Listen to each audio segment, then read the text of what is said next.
Let's get real for a moment. When you're looking for a home appliance repairman, what do you look for? Well, in most cases, you look for someone who can do the job honestly and do it correctly the first time. Then you look for someone who's reasonable, someone who's going to give you a fair price for the work he does. Well, I got one that's even better than that. He'll give you the best price you're going to ever hear. His name is Chris Moore, and his service call is $35. Got a problem with the stove, refrigerator, freezer, washer, dryer, hey, you name it. If it's a home appliance, Chris can fix it, and he does it for a $35 service call, plus the cost of the parts and installation. Now, I don't know of any other repairman who's had as much experience, over 30 years, as Chris Moore, who will come to your home for a $35 service call. You know, once you have Chris at your house, you're going to want him back again and again and again, and you're going to recommend him to all your friends and relatives. So you want to have that phone number handy. So what do? Well, let's update. Let's not put it on a piece of paper and stick it somewhere where it's going to get lost or fall off, dry up, and disappear. Put it in your cell phone where you know you can find it when you need it. Because you know someday you will need Chris Moore's number. It's 523-5911. Chris Moore's Appliance Repair. $35 service call plus the cost of the parts and installation. 523-5911. Put that in your cell phone right now. The opinions expressed on NiagaraBroadcastNetwork.com are those of the host and the guest, not of management or the sponsors.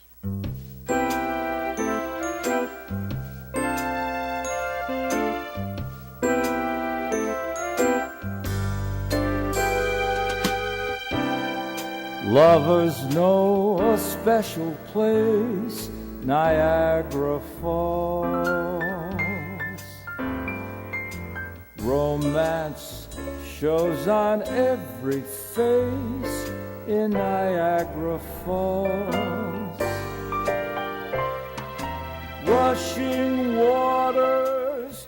We're live on a Wednesday night, and we're going to be here for the next hour. If you want to chime in, we're at 333-3020. We brought back tonight attorney Paul Barr. Hi, Paul. How you doing, Sal? Paul was here last time, and we talked about abuse in the clergy, and Paul is an attorney that handles these type of things. He gave us a lot of insight, and since his last appearance, the Boy Scout thing blew up. There's, I don't know how many more cases of abuse reported. Thousands. And people, you know, all of a sudden people are going, I know you had that lawyer on, and what did he say, and how do I get a hold of him? And we'll give you the information by the end of the show. And a reminder, this show and every other show is now archived on YouTube. You go to YouTube, you look under Niagara Broadcast Network, our parent company. All the shows will be up there, so you'll be able to see Paul's last appearance and his appearance tonight. And if you want to join us, we're at 333-3020. The trouble is, you don't have to give names or anything if you have a question about abuse, what it is, what you can do about it, who do you talk to. You don't have to give a name, we're at 333-3020. But I understand, like last time we had hundreds of people watching, but little calls, because I guess, I don't know, are people reluctant to talk about this thing? I think that they are. I actually received a call today from a young lady who explained that she had been abused by her teacher in first grade. And she said that she got my phone number from my radio ad, and she'd been carrying my number around with her for a month. Mm-hmm. And it took a month for her to get the courage to finally call me and to talk about what had happened to her. And it turns out that the teacher that abused her was convicted and imprisoned for the abuse of other children, but she still was reluctant to come forward. Well, when you say abuse, let's narrow this down a little bit, because people, that's one of the questions people ask me. Well, what is abuse? What this girl, for instance, when you say abuse, is it's not always a sexual act, is it? Well, the Child Victims Act was enacted to create a cause of action for adults who, as children, were violated sexually by an adult. So that is the subject. Okay, but violated sexually doesn't mean sexual intercourse. Well, It could be other things. It could be other things. Essentially, the way I would describe a sexual act is anything that is done, any act at all, that is done for the adult's sexual gratification is going to qualify as a sexual act. Any physical contact that is done for the adult's sexual gratification. So if a teacher, for instance, made a habit of grabbing a young lady and rubbing her shoulders and telling her, "Oh, you look nice today," but didn't actually go over the line and say, "Meet me tonight," or "Why don't we go out," or something, is that abuse? Well, again, that's going to depend upon the state of mind of the teacher and the state of mind of the child. If you're not talking about private parts, you're talking about hands on shoulders, Right. but that touch is unwelcomed. Now, we just had our former vice president who was putting his hands on Right. people, Yeah. and some people see that as encouragement, like a coach. Well, they're going to use that. They're going to use that against him in the election, I'm sure. Sure, Other people blowing it off, saying he's just a nice guy. That's right. He's an affectionate guy. that's right. So where does the line drawn where it becomes a case, where it becomes criminal, or it becomes something that you would get involved in, maybe looking for a remedy? Well, we're looking at it. We're listening to every person that wants to talk about this subject, and if the person receiving that touch experiences it as though it were sexual on the part of the other person, you teach little kids good touch, bad touch, Right. and the same touch from the outside looking in could appear the same way, but frankly, if someone's getting their jollies, it's bad touch. If someone's becoming sexually aroused or gratified by what they're doing to somebody else, that's a sexual touch. So, you see, and I run into people that have asked me questions about this, and they say, well, if I go to talk to a lawyer or somebody, what's to stop him from saying that I came and asked him about this because I was involved with maybe a homosexual relationship, or maybe they didn't want it, but what's the attorney privilege and client relationship there? Well, How do they know, how can they feel secure that they can come and talk to you and say, Paul, this happened to me 10 years ago, this is what happened, this who did it, I'm embarrassed about it, but I thought I should talk. What's to see that they can trust you? I'm obliged to keep that confidence. I'm not permitted to tell anybody that a client confides in me anything that they share with me. I am not allowed to tell anybody. And what if you do? What happens if, Well, if I was to do that, or if any attorney was to do that, they risk losing their license to practice law. You lose your meal ticket. so you could be disbarred for I that? could and would be. I would expect to be disbarred for that, especially a subject this delicate and important.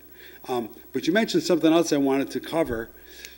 If something happens to somebody and they feel like maybe they participated, understand this. The law says that you cannot consent. It's impossible for you to consent to a sexual act until your 17th birthday. 17 is the age to consent. So in New that's York where, for instance, statutory rape comes in, even if the girl or the male, whoever the alleged unwanted recipient is, if they say yes, let's do this, but they're under the age, it still would be It's rape. covered. Yeah, The person at 16 could have been a willing participant, right. but that doesn't make them able to consent, and the law views that as having been abused. I had a girl come to see me recently who said that she began her affair at 16 with the person that she came to talk about. The person was 32 when she was 16. She was raped. Sure, now, there is also an age differential there. Even if the people want to be engaged, I mean, you can't be how many years apart where it becomes criminal. Well, I know there is some type of a, technically, the law says that if you have your birthday, if these kids are months apart, and one kid turns 17 or 18 and the other kid's just beneath that age, that's statutory rape. still is, yeah. It still is. So, people that have questions, when should they think about, when is it enough to come and see a lawyer to talk about? When do you say, this guy's been asking me this, or he's been doing this, or I mean, do you say, I don't feel right about this, I should talk to a lawyer or somebody, a cop, somebody?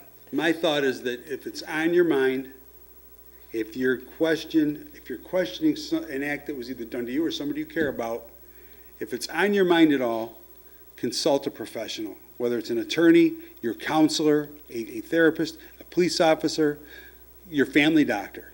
Family doctors now are asking routinely about domestic relations and are you safe, those kinds of questions.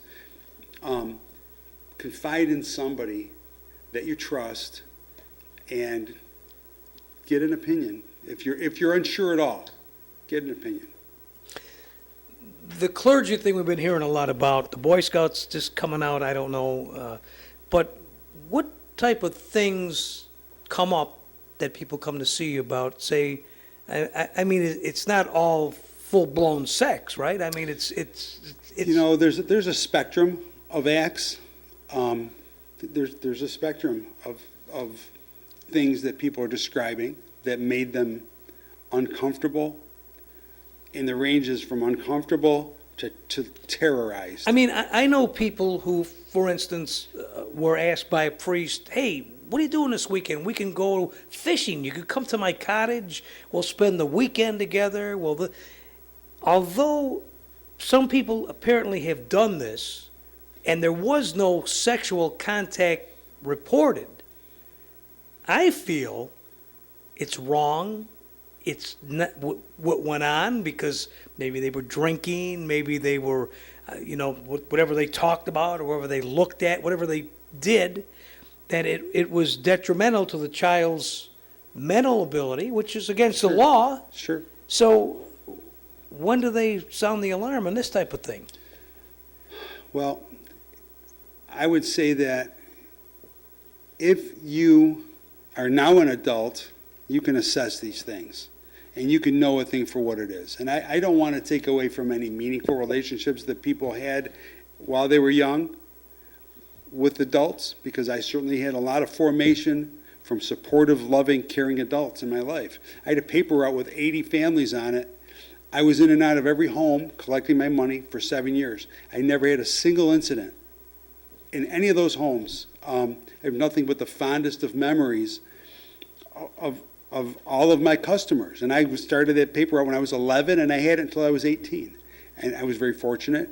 It was a generation of trust, and kids roamed neighborhoods and interacted with adults without the parents' supervision. But at the same time, one night in a rectory, unsupervised, without my parents, that predator knew that I was vulnerable, and he took advantage. So, the difference for me is if you have an adult who's taking an unusual interest in your child, who's interested in having your child alone, whether it's, hey, I'm going to take your son to a ball game, or I'm going to take your son to see the Sabres, and then, hey, your son fell asleep, I'm going to let him spend the night. That's crossing, all kinds of red flags should be going up. If you have an adult taking pictures of your child for no reason. I mean, I have grandchildren. My daughter sends me pictures every day. I look once, and then there's more the next day. I don't save them because there's just too many. if some adult is taking pictures of your kid. But that's your granddaughter. That's Yeah, that's your family. Right. That's not a friend of the family that's taking Yeah, pictures. so if somebody's taking pictures of your kids, that's weird. And that should sound an alarm. Anyone the biggest red flag I have found with all of these clients is grown-ups creating opportunities to be alone with children. I have a teacher from Niagara Falls High School from years ago who created opportunities to be alone. And how do they do that? What type of, give me a scenario Well, that without- parents could look out for. Well, this person ran a club. I don't want to get into the details of what club it was, but this person ran a club and had meetings after school, after hours. It was a very well received and successful club that. But do you think that this was set up to get these kids separated from the rest of the pack and maybe to get them alone? Do you feel that way? I do feel that way. Why do you say that? Well, because that's what was done. That's what happened. The person that came to see me explained all kinds of abuse. This teacher took a special interest in this particular kid, got the kid separated from the club because the kid was talented in what they were doing. The kid sold more candy bars, and the kid was interested in the subject matter. And next thing you know, the kid's spending the weekend at the teacher's house, and the teacher's helping. But you know what? See, I have a problem with that, and I'll tell you why. When my kids were growing up, my kids would say, "Hey, Dad, it's okay if I stay at Judy's tonight? Her mother's gonna be there, and and their father will be there, and we're just gonna watch TV and hang out." And they thought I was nuts because I'd say, "Why do you got to go there?" "Well, we want to hang out." "Well, come over here and hang out, and then when you're done, she can go home, you can go home. You know, you don't have to stay there overnight." "Well, how come?" "Well, look, I don't know Judy's dad. I don't know if he's going to get drunk, smoke a cigarette, start the house on fire. I don't know his mother. I don't know if they're going to fight, if they're going to get in. You know, there was a million scenarios that I didn't know, and I wouldn't let my kids stay. And so I guess the whole point of this is the parents should say no. Well, but 35 years ago, when the 70s and 80s, again, it was a trusting generation, and my parents let us sleep at all our friends' houses, and nothing bad ever happened at the friends' houses. My kids had sleepovers, but every parent that my kid ever spent the night at. I was going to say, did you know the parents? Did you know the family? I knew the parents, and they knew that I could show up any minute. Exactly. I could knock on the door and say, "Hey, I want to see my kid for a minute." Exactly. I would call. And I used to tell my kids that. I go, okay, I'll let you stay at Jody's house tonight because I knew their parents. I knew occasionally. And didn't make it a habit. It was once in a blue moon, but I would tell them the same thing. Don't be surprised if I come there, and I used to work midnights. Don't be surprised if I stop by at 1 o'clock in the morning and say, "How you doing?" Make sure you're not, what do you mean? I want to make sure you're not smoking. I want to make sure you're not drinking. I want to make sure you're there. That's right. And That's right. they go, "Dad, it's because of where you work." But no, that's the way it was. That's it. That is the way it should be. But the special case is when you have an adult with an interest in a kid who's trying to isolate that child. I can't think of any legitimate reason for an adult to have my kid alone. Whether it's to take my kid to a ball game or to give them a special lesson, practice is over, all the kids leave together. Whether it's baseball practice, whatever the team is, you don't have some coach saying, "You know what, I want to work on your swing." After everyone's gone, I want to work on Yeah. you need a little more practice. And parents see their kid getting this special attention, and frequently they think that's a good thing because they think Johnny's destined for fame and glory. And his teacher really taking an interest in him because he sees their greatness. Yeah, he's going to get a scholarship. Right. My kid's gifted. That's why he's getting that special attention. Well, that may be the case, but the parent should be there at that time. If the kids are gone, the parents should be there. So, when you see this type of attitude, and you're talking, I guess no more male, female, it could be male, male, female, female. Could be any What's the changes we're seeing? I'm sorry? The changes, I mean, in the relationships. I mean, before, you know, if a male teacher, for instance, was going after a young student, Yeah. female, they'd say, well, he's looking to, you know, but now it could be male on male, It could be female any- on female, male on, Well, and I'm finding from 30, 40 years ago, it's the same thing. Any dynamic. It can be any dynamic. so it happened back then, same sex, Sure. but people didn't talk about it as they do now. No, they didn't talk about it. No, they don't. No, it was a forbidden thing to talk about. And that's another thing I'm learning is I'm encouraging people to talk because the secret, keeping this stuff under wraps, you know, people are so afraid to talk about what the culture was even like back when we were young. And that's what permitted all the bad stuff that was going on to continue. And the culture has changed, I think, to a degree, so that teachers have learned. If you've got, this goes for teachers too. This is good advice for teachers. If you're a teacher, there's no reason for you to be alone with a student with the door closed in a room. Ever. Period. If you're alone in a room with a student as a teacher, you're making a mistake. Open the door. Invite another teacher into the room if it's something sensitive. If the kid's got personal problems and only you can be the one that that kid's going to confide in, open the door. Tell the kid, I have to bring in Mr. or Mrs. So-and-so because I can't be alone with you. It'll protect the teacher's career. So it's important. So you are an attorney, and obviously your job is lawsuits, reclaiming money for these people that have been damaged. That's right. Where do we go as far as, you know, a teacher touched me the wrong way. Somebody forced me to have sex. Somebody, where do we draw the line at what it's worth and what to do? Well, every case obviously is assessed on a case-by-case basis. And ultimately, it will be for juries to determine what the damage is. So when a case comes into the office, an attorney assesses a case like this very much the way I would assess a car accident case. First of all, was there someone liable or negligent for what happened? So if you've got a school principal, for instance, that was asleep at the wheel, that knew or should have known that they had a bad teacher in the school.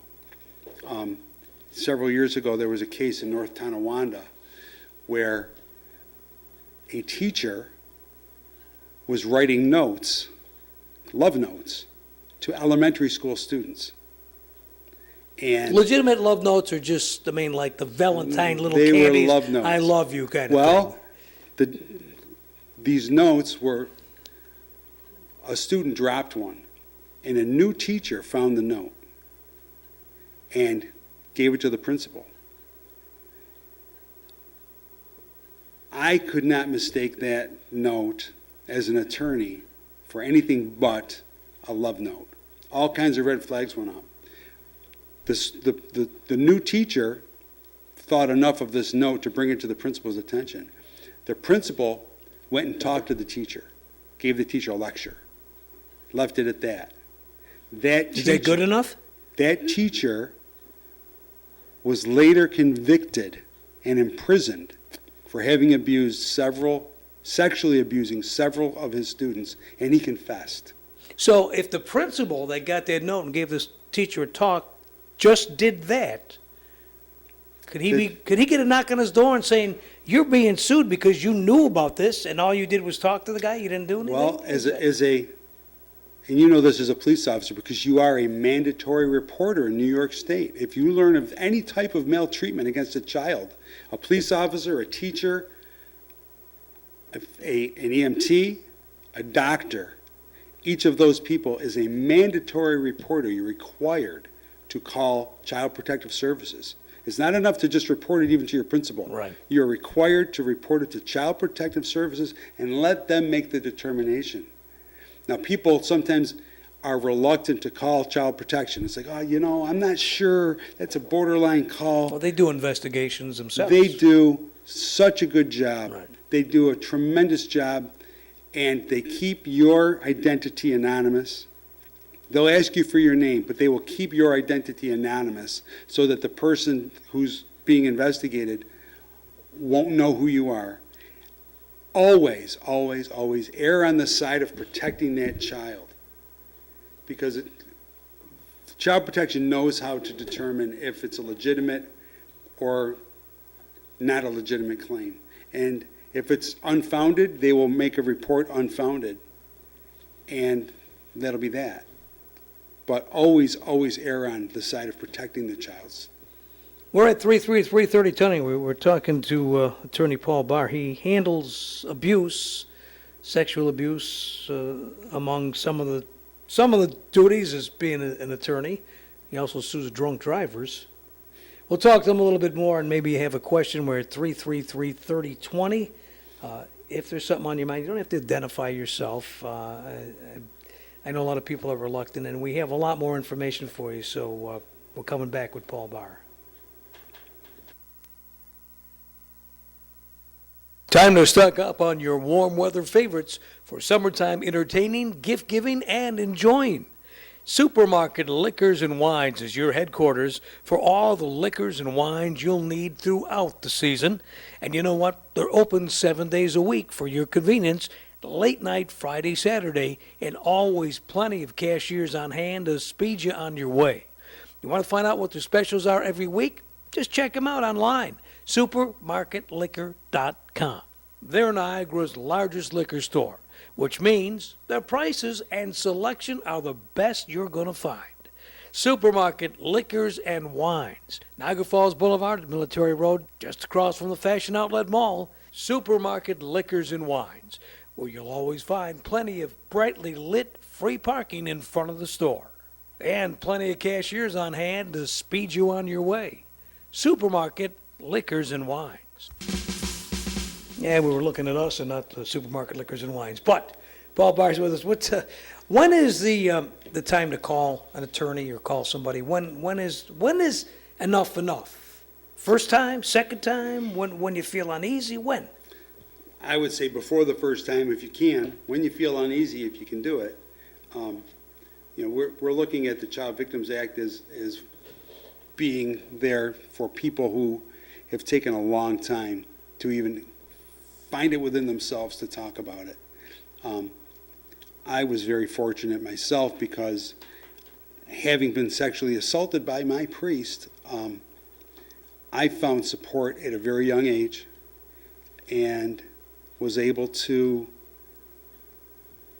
go on from there and build a nice life for myself. When you say sexually assaulted, now the priest attempted to do something sexually with you, and you saw this and got out of the situation. I did manage to get out, but not before I was assaulted in a way that would have been a felony. It lasted a moment, but it only takes a moment for... So he touched you the wrong way that you didn't like? Well, he touched me the wrong way, and I'll leave it at there was skin on skin. This priest convinced me that he should give me a medical examination. And sickeningly, I've learned that this is something that priests... I myself have several clients who were convinced by their priest that they had certain medical training and that they needed to examine. And you needed, he told you needed this examination. Why?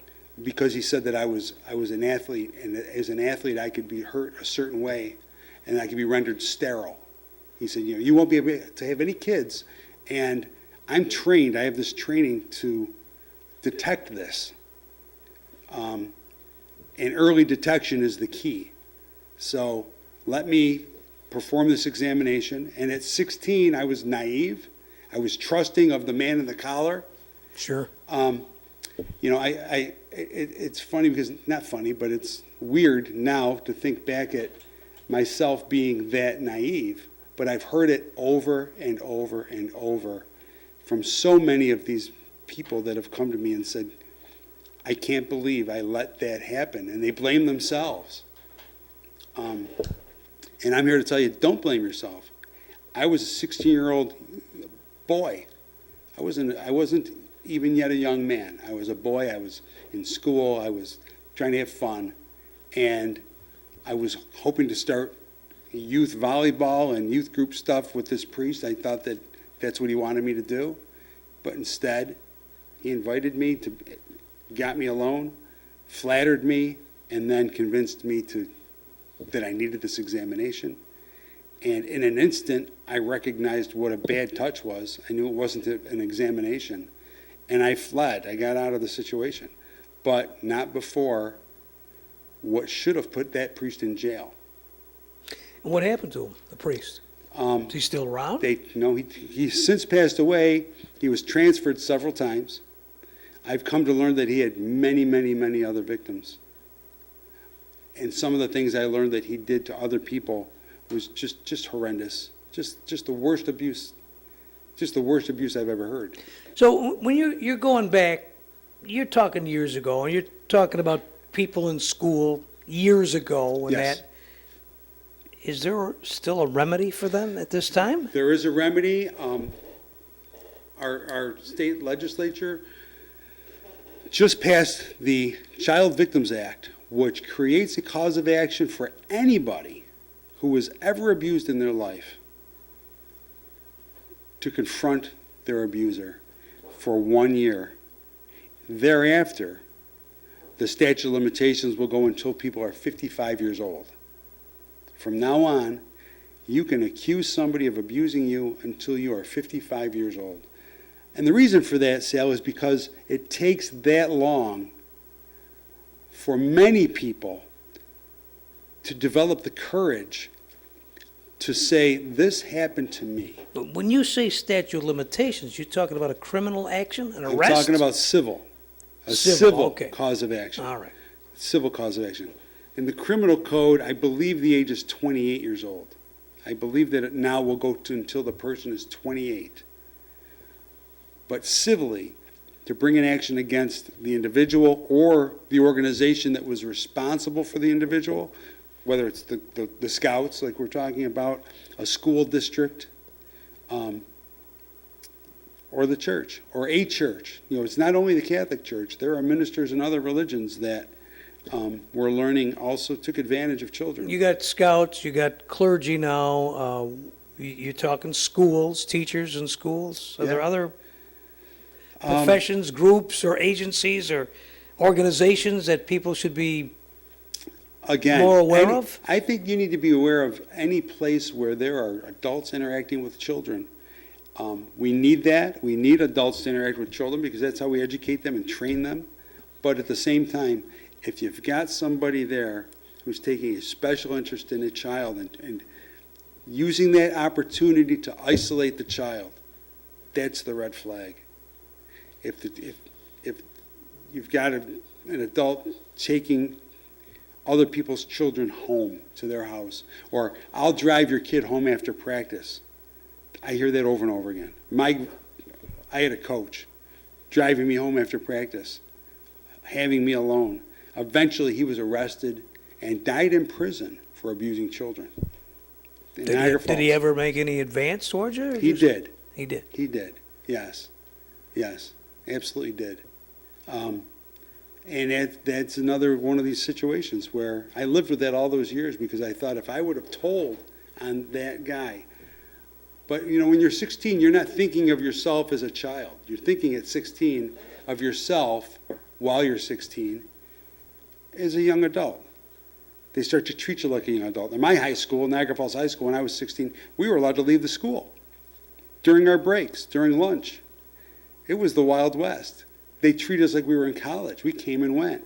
I walked down Payne Avenue to McDonald's. I went to the game store. Sure. And drinking was 18. So I was a high school senior, I could go buy beer during the school day. Take a half day off and go buy a case of beer. My friends would blow a class off and go have some beers. It was another world. And we had teachers dating students. We called it dating. We thought they were just going out. You didn't put it in the context of, well, wait a minute. That's a grown-up with a child. Now that we're 55 and we've had all the life experience and we can assess this, you realize these teachers, some of these teachers, were preying on some of us students. And that is what the Child Victims Act is intended to address all these years later. When people want to come and talk to you, maybe they got a question, and I understand they're not going to call here, probably don't want their voices recognized and whatever, but tell us how they get a hold of you. Sure, and sure. where they find you. My law firm is, the name of it is Finese and Barr. The phone number for Finese and Barr, and I'm Paul Barr, is 284-8888. 284-8888. Call anytime.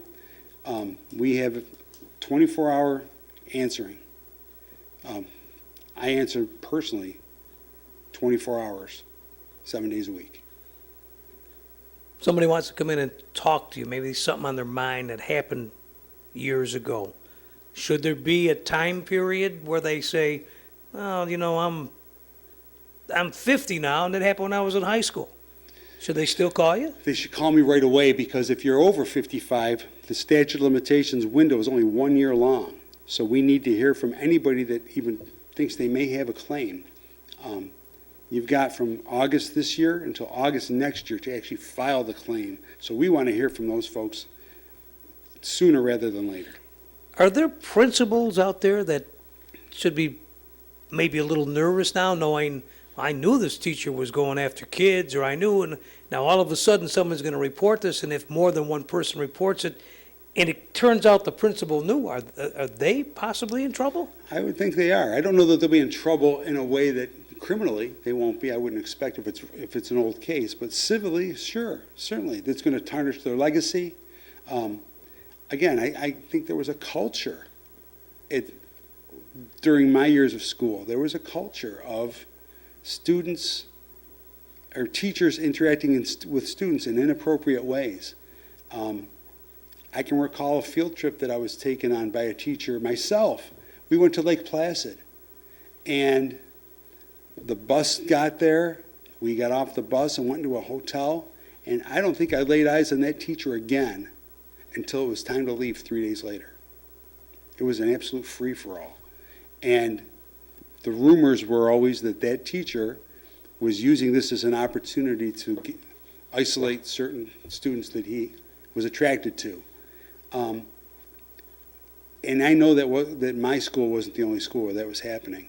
And that wasn't the only teacher in my school that was happening with. How do we know that these types of claims are not an attempt at a money grab? I mean, I know, for instance, a person that claimed they were in a bus accident. Bus got in a car accident. The bus driver said there was 4 people on the bus. 6 or 8 people claimed they were injured and sued the bus company. How did somebody says, you know, wait a minute, this guy's talking about, I could say my teacher 10 years ago did this to me, and of course they're not going to admit it, but I'll say they did, and can they expect a payday? Well, I'm not finding anybody that's coming to me that doesn't appear to be credible. And the first hurdle is to get past the lawyer. And lawyers are trained to investigate these claims. The next hurdle... So somebody says, look, my priest, my Boy Scout, whatever, my teacher, they came and they touched me this way or that way, and I didn't like it, and they tell me to come after class, and they did it again, and that...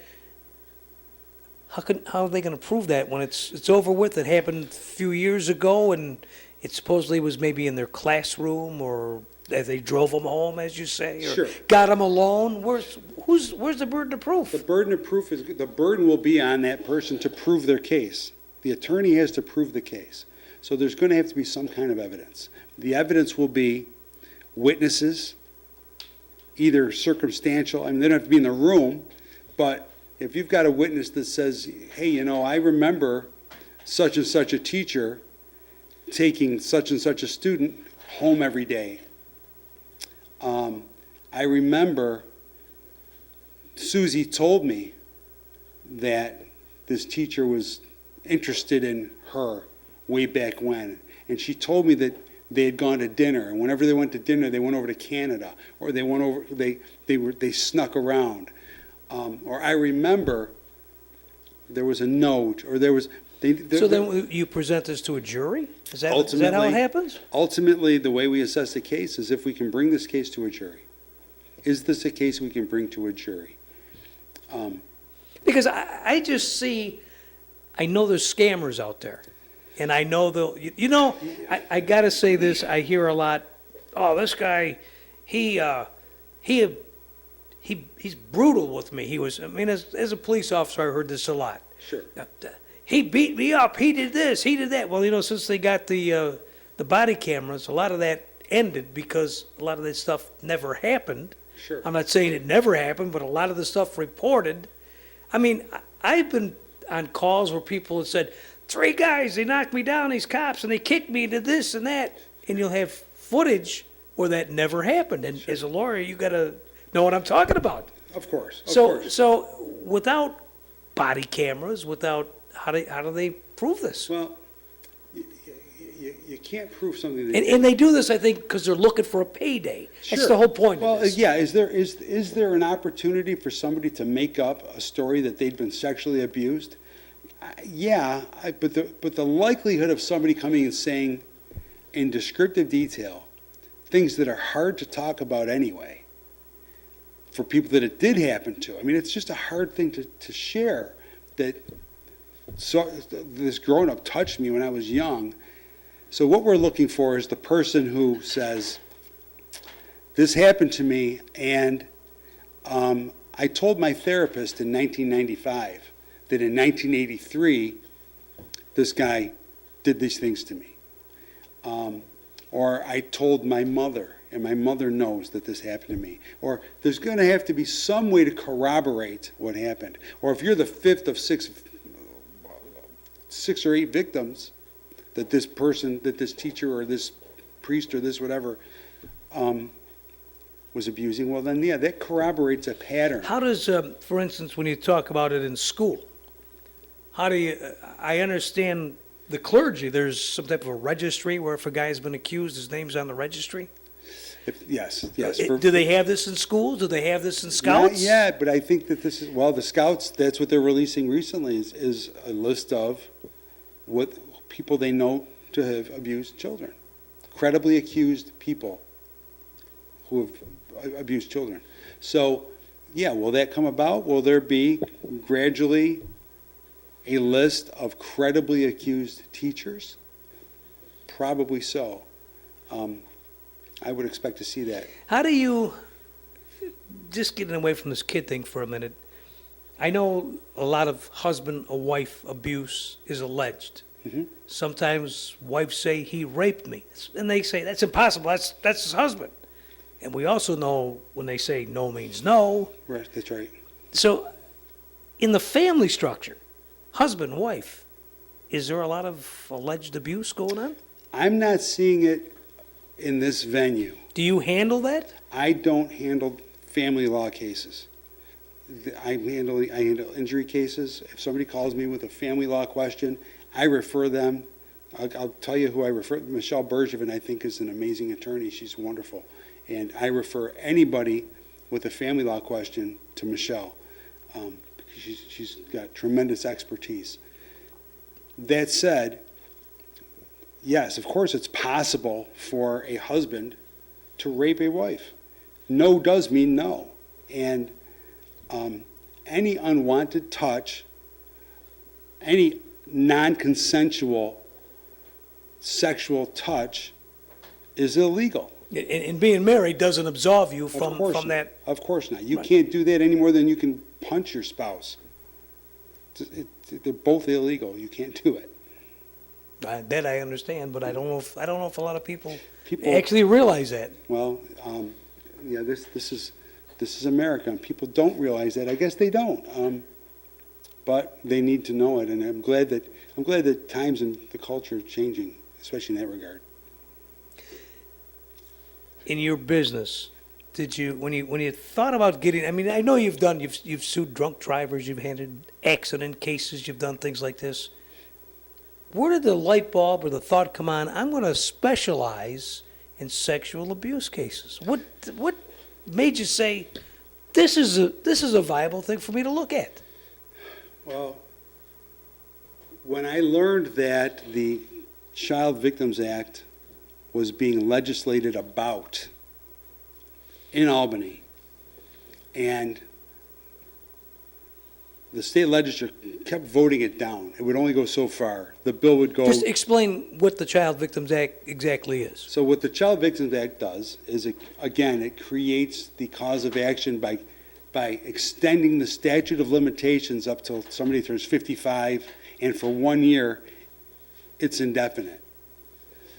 And it took many years and much lobbying for the state to finally pass that act. Explain it. You lost me. Up to 55, then for 1 year it's indefinite. What is that? So- What is it?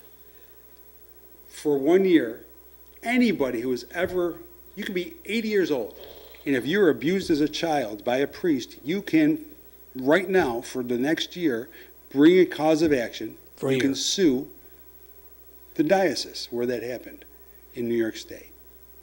You can be 80 or you can be 100. And in the diocese now, they're paying off these cases? Well, they were running a program offering money. That program has since stopped. Since this act has passed, they've stopped paying on those cases. And now they are preparing to litigate these cases. So I lost my train of thought, so I was going to say something to you. But the Child Victims Act creates this cause of action, and it's not just for the church. It's for school districts. If somebody was a student at a school, You haven't heard too much about schools. Is that coming up a lot now? it's beginning to. I actually have three different students in 3 different school districts where somebody's accusing a teacher of having been inappropriate sexually toward them. And they go back. I think that's going to be a big thing because, I mean, throughout the years, I've always heard teachers were trying to get with young girls and Sure. not so much guys. I have heard coaches going after some people in the locker room and Oh, different yeah. things. And Oh, yeah. it's just, I think that is going to explode like the clergy thing did. And it's happening, and we're waiting to hear from those people.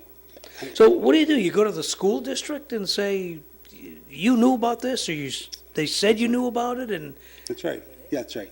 You knew or should have known. We had a principal who spent most of his workday across the street in the coffee shop. If anybody listening went to school with me, they'll remember our principal sitting over at the Wedge, drinking coffee all day, while the school ran itself. And the well, is that negligent? I mean, Well- if the principal said, okay, you got your classes, you know what you got to do, and the vice principal's here, I'm going to go have a cup of coffee. Is that negligent? Potentially, yes. I would argue yes. If what's going on in the school is children are being abused and the principal is across the street having coffee, But how would he know they're being abused? well, his job is to be in the school monitoring, just like that parent who can show up at any time in the friends of his children's houses. That principal, the teacher should know that the principal could show up any minute. And if he never does, because he's always having coffee, I would argue that's negligence.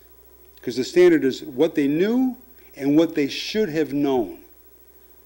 So if they should have known stuff was happening, if the teacher's running his club or his organization and he doesn't leave the building until 10 o'clock at night, routinely, and he's alone with kids, there's stuff going on that the principal should have known about. And that's the standard. Scary stuff when you think about it. We're talking with Paul Barr, attorney at law, handling abuse cases.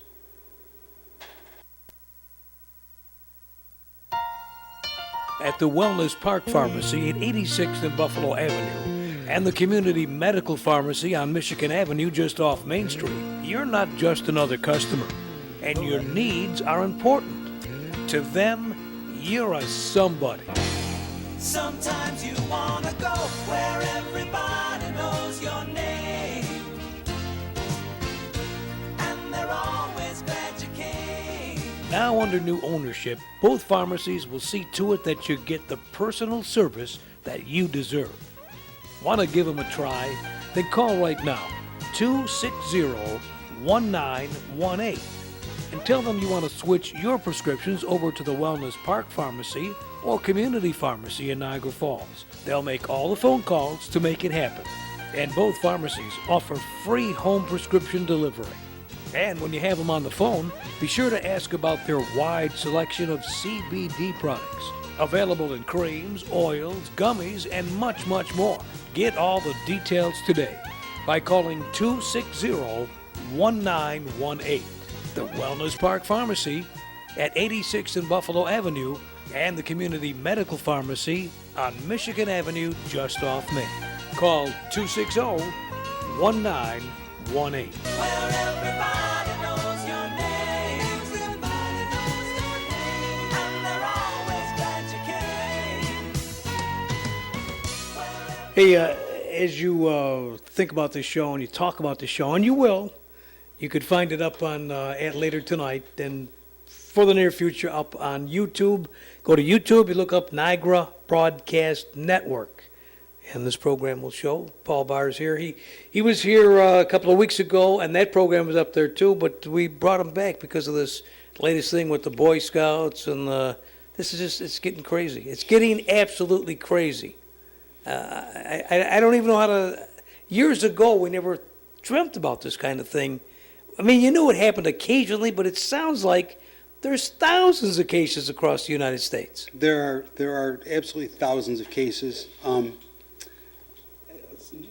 We're finding cases where we never dreamt there would be, places where we always thought our children were safe, and they weren't.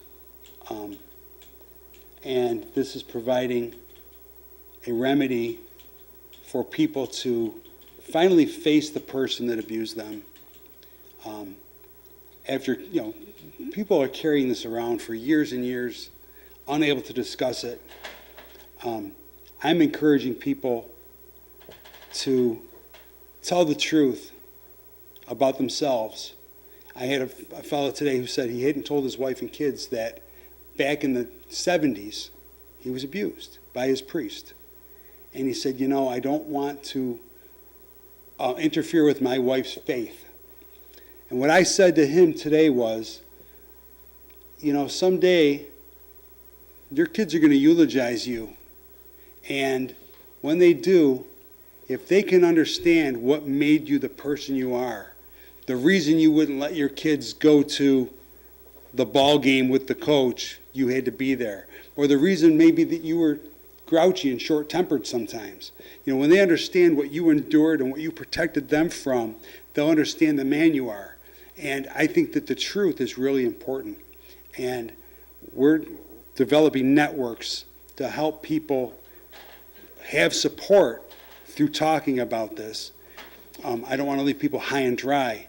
I want them to have support in their lives, and I want to be a part of that support so that they can tell the truth, so that their families can know what they endured and see them in a different light. Where do people we know can talk to you? We'll give you your number again just before you leave. We got a couple of minutes left.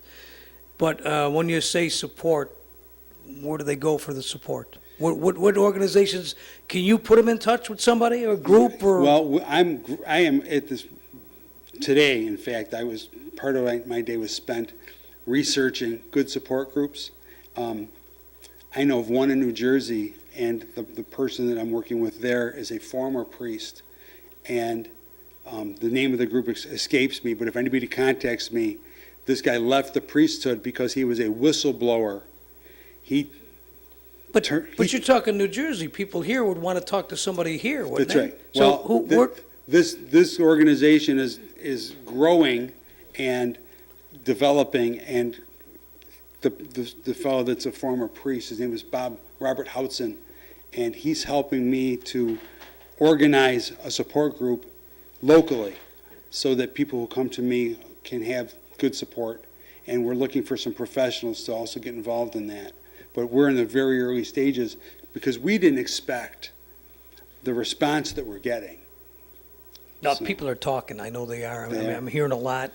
We're going to come back and give you some numbers. How do you get a hold of Paul? Maybe you want to, I understand you don't want to call and talk about, people are reluctant to do that, but I did get a lot of texts and messages after the last show. That's why I brought you back after I heard this latest thing with the Boy Scouts. I think when we come back, take the number down. If you got any question, any doubt in your mind, at least call. Does it cost anything to call and talk to you? Doesn't cost anything at all.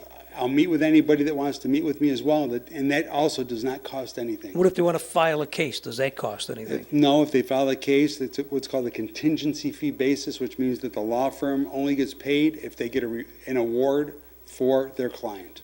We're coming back with Paul Barr, and we'll give you his numbers in just a moment. Only your locally owned Cub Cadet dealer has genuine parts, accessories, trained service technicians, and the widest selection of innovative Cub Cadet products. We're here for you whenever you need us, with expert service and support to keep your equipment running at peak performance for years to come. Take advantage of exceptional financing at your local Cub Cadet dealer today. Stop by your locally owned Cub Cadet dealer, Niagara Lawn and Garden Equipment, today. Paul Barr is with us, attorney, filing cases against sexual abuse in all kinds of locations that we never dreamt of. So people want to find out about where to get support. People want to talk to somebody. People want to find out if they're eligible for remedy. People want to talk to somebody, get it off their chest. I'm happy to talk with anybody that wants to. My number is 284-8888. You'll reach my legal staff, and they'll either make an appointment or they'll put you on the phone with me right then. If I can talk, I will. But we'll get you in and we'll talk, we'll meet, we'll discuss what happened and what your concerns are, and it doesn't cost anything to call me. And again, the firm, so they know. Fanese and Barr, 284-8888.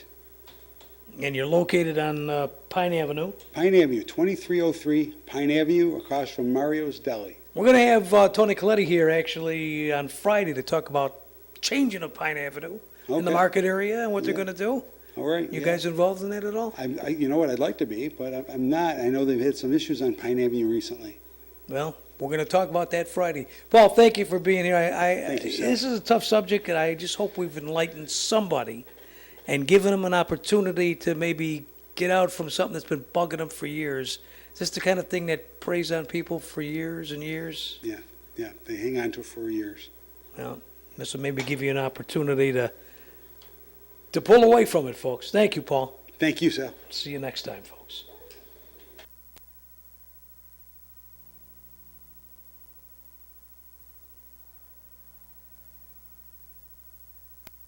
Don't forget, if you're looking for bargains, the casino's gold mine, People's Casino and Gold Mine on Military Road, across from the old Kmart store, is where you're going to find memorabilia, tools, clothing, all kinds of things. And they buy silver and gold too, and they bargain. You're going to like them. People's Casino and Gold Mine. See Ruben down there. Make him an offer. You might be surprised. He's just liable to take it. The People's Casino and Gold Mine.